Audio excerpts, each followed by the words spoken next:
অ্যাসেম্বলিতে একটা বিল আনতে চলছে, কি বলবেন? ইউসিসি বা ইউনিফর্ম সিভিল কোডের নামে নিয়ে আসছে।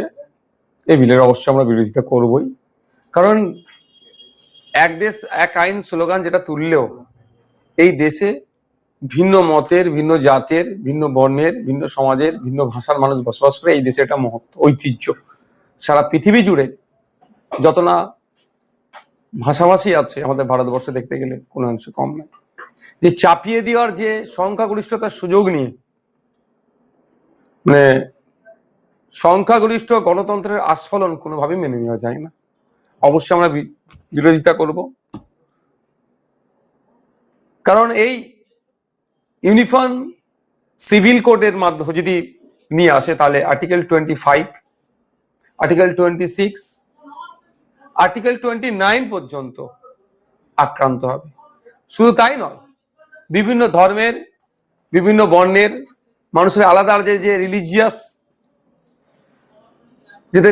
যে ধর্মকর্ম করা থেকে শুরু করে ধর্মীয় যে অনুশাসন, সেখানে অনেকটাই ব্যাঘাত হবে। ভারতবর্ষ একটা ধর্মনিরপেক্ষ রাষ্ট্র। এই রাষ্ট্রের প্রত্যেকটা জনগণের নিজস্ব মতামত রাখার জায়গা আছে। এই রাষ্ট্র একটা মহান যে সংবিধান আমাদের উপহার দিয়েছে, সেই সংবিধানের বলে কেউ যদি ধর্ম নাম পালন করতে চায় সেও মাথা তুলে বাঁচতে পারবে। কেউ হিন্দু, কেউ মুসলমান, কেউ খ্রিস্টান, কেউ জৈন, যে যে ধর্মটা প্র্যাকটিস করতে চাক না কেন, এক্সটেন্ড করতে চাক না কেন, সেটাও রাইট এই সংবিধান আমাদের দিয়েছে। কিন্তু সেটাকে যারা ভায়োলেট করতে চাইছে তাদের বিরুদ্ধে আমাদের গণতন্ত্র রক্ষার লড়াই গণতান্ত্রিক প্রক্রিয়ায় চলবে। 3 তালাকটাকে কি আপনি মানেন? ব্যাপারটা হচ্ছে, এটা তো সমস্তটাই তো ব্যাখ্যাটাই অপব্যাখ্যা হয়, আসল তো ব্যাখ্যা হয় না।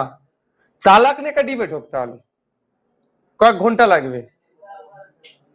যে তালাকটা যেমন আছে তার এগেনস্টে মানে যদি আরবিক ভাষায় বলা হয় খোলা, মহিলাদেরকেও রাইট দেওয়া আছে। মহিলাদেরকে ইসলাম ধর্মে অধিকার দিয়েছে, যদি তার স্বামী,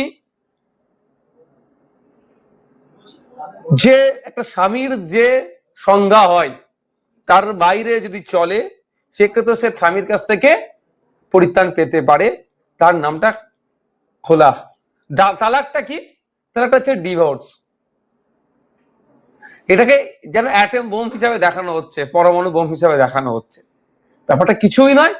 এটাকে শুধুমাত্র সংখ্যালঘু আর বিশেষ করে মুসলিম সম্প্রদায়কে দেখিয়ে দেওয়ার জন্য এই ধরনের একটা আস্ফলন তৈরি করা হচ্ছে, একটা ন্যারেটিভ তৈরি করা হচ্ছে। এই যে মানে মহিলাদের যে সম্পত্তিটা সমানভাবে যে বন্টন, এই বিষয়টাকে কি আপনি মানেন? তখন আমি আপনাকে বলি, ইসলাম ধর্মে মহিলা, পুরুষ, পিতা, মাতা, একটা পরিবারের পুত্র, কন্যা, পিতা, মাতা, স্বামী স্ত্রী যদি হয়, এই ক্ষেত্রে স্বামীর, ধরুন আমি আমার কথা বলি, আমরা যে ভাই বোন আছি, আমার বোন আমার পিতার সম্পত্তি যেমন ভাগ পাবে, আমার বোন যখন বিবাহিত হয়ে স্বামীর ঘরে যাচ্ছে স্বামীর সম্পত্তির ওপরেও ভাগ পাচ্ছে। এটা ইসলাম ধর্মের যে পার্সোনাল যে ল যেটাকে বলা হয় সেটাতে আছে, কিন্তু অন্যান্য ধর্মীয় পার্সোনাল লতে কিন্তু এটা উল্লেখ করা নাই। সে হিসাব করলে দেখা যাবে যে কোনো অংশে তার সম্পত্তি সমপরিমাণ কম হচ্ছে না। কিন্তু এইগুলোকে ছোট ছোট ব্যাখ্যা শুধু করলে হবে না, বিস্তারিত ব্যাখ্যা আছে। তালাক যেমন আপনি একটু আগে বলছেন, তালাকের বিদাত আছে, নিষিদ্ধ, মানে বিদাত বলা হচ্ছে তালাককে, সেটা ব্যাখ্যা অনেক প্রসঙ্গ। ব্যাপারটা হচ্ছে, আমি একটা কথা বলি, দরকার এখন আমাদের ইউনাইটেড হওয়ার, ইউনিফাইড করার চেষ্টা করছে। দরকার আমাদের এই মুহূর্তে যে ভাই পেট্রোলের দাম কমবে বলেছিলেন আপনারা যখন সরকারে ছিলেন, এই যখন বিরোধিতা আসনে ছিলেন, তখন আপনারা বলেছিলেন কি, দিল্লিকে দেখিয়েছিলেন আর কটা রাজ্যকে দেখিয়েছিলেন যে পশ্চিমবাংলায় বিজেপি ক্ষমতায় আসলে ওই রাজ্যের মতো পেট্রোল ডিজেলের দাম হবে। এখনো 2 মাস হতে চলেছে, সরকার সে দাম কমায়নি। বলেছিল 450 টাকা গ্যাস দেব, সে দিতে ব্যর্থ। বলেছিল মহিলাদেরকে লক্ষ্মীর ভান্ডার দেব, আর আজকে তারা 1 কোটি মহিলাকে টার্গেট করছে দেওয়ার, কারণ 36,000 কোটি টাকা বরাদ্দ করা হয়েছে। 3,000 টাকা করে একটা মহিলা মাসে 36,000 টাকা পাবে। 36,000 টাকা মানে 1 কোটি মহিলা মানে 36,000 কোটি টাকা।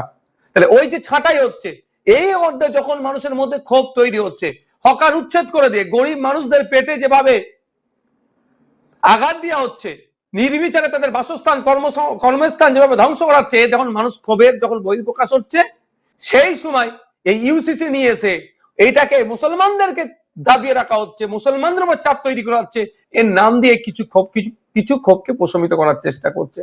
তবে একটা কথা বলবো, আর্টিকেল 44 এটা গল্প শোনাবে, সে ডিবেট গুলোকেও দেখতে হবে। আর্টিকেল 44 কিসের বেসিসে ডিবেট হয়েছিল, এটা নিয়ে আসলে সরাসরি আর্টিকেল 25, 26, 29 আঘাতপ্রাপ্ত হবে, ক্লাস করবে আর্টিকেলের সাথে। কেন্দ্র এবং রাজ্য সরকার ডবল ইঞ্জিন সরকার, এটা কি চাপিয়ে দেওয়ার কোনো রাজনীতি করছে?